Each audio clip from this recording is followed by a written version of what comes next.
We're in the middle of the series, Learn the Greek Alphabet by Singing. And this is video number 4, Penmanship Counts. This is part 2, Penmanship for the letters Nu through Omega. Now for the Nu, or the N. You want to bring it up to a point, curve backwards, and then a nice curve. Bring it up to a point, straight down, nice curve.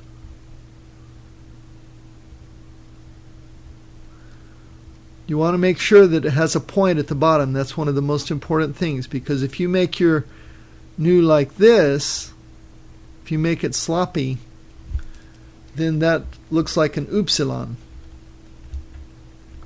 So you want to avoid that.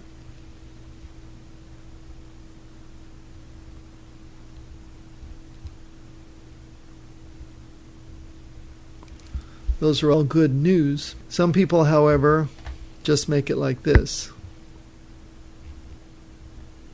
I'm trying to distinguish it from the English V, and so you can think of it as kind of an N that has gone sideways on you if you do it the way I say to do it. Straight down like that, a little bit of a curve. That's the Nu. Now this next one, Xi, may be a little bit hard for people to learn, but you start near the top, make a loop, go back. That's a good Xi. When I was studying Greek, I actually went to a blackboard and I just made X's all over the place. Once you get the hang of it, you can make them faster. All of those are good X's. You need to practice. Fortunately for all of us, the Omicron is very easy. It's called Omicron or little o. And that's what you're doing. You're making a little o.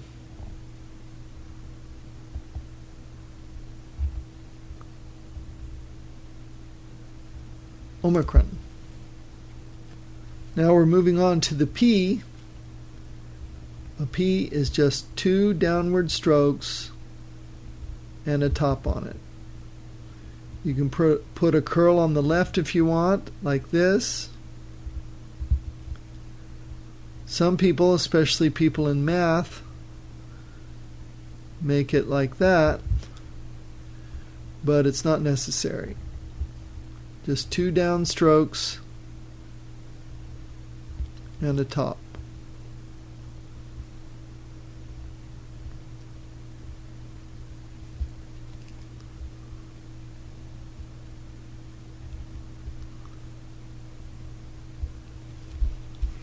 That's the P.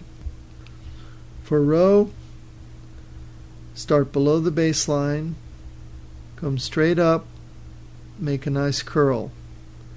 You want to do this all in one stroke.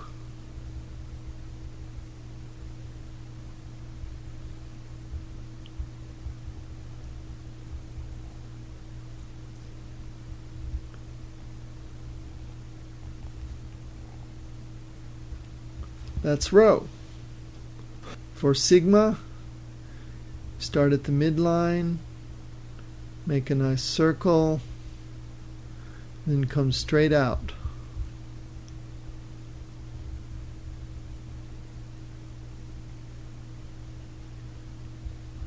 You don't want a loop in the top of it like this, because then somebody can think it's an O or even a theta.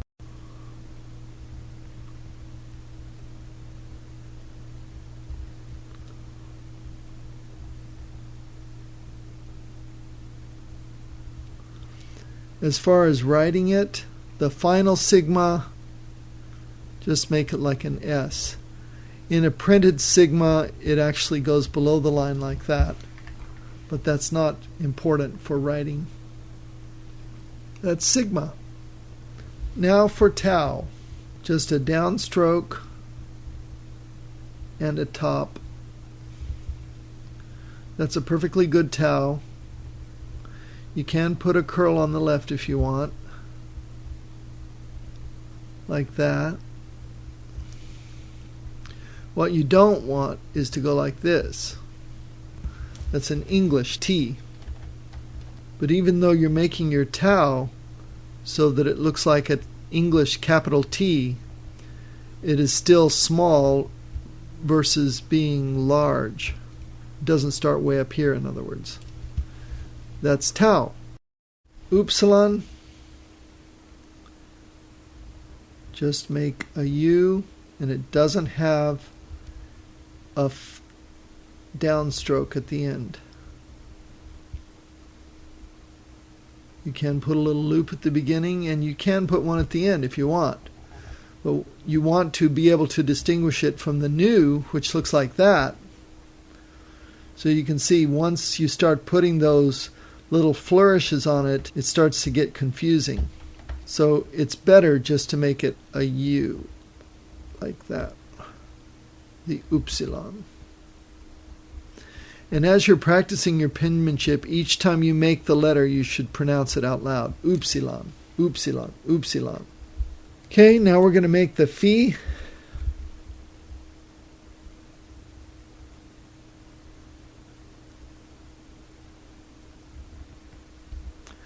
Make sure that the final downstroke goes past the baseline.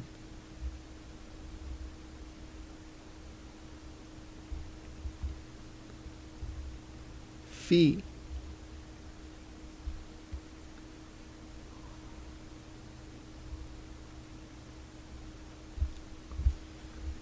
Okay, this is the letter He.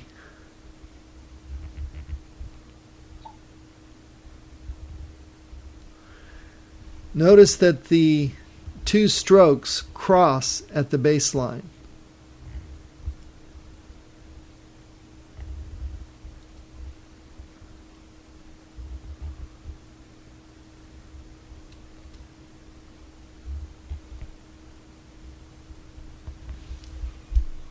He. This one is C. Just do a big U and a downstroke. Big U and a downstroke. And the downstroke crosses the U at the baseline.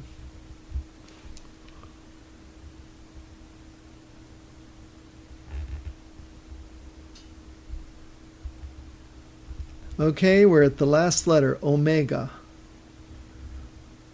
The important part about omega is not to have any angles in it. And make sure the middle element comes all the way up to the midline.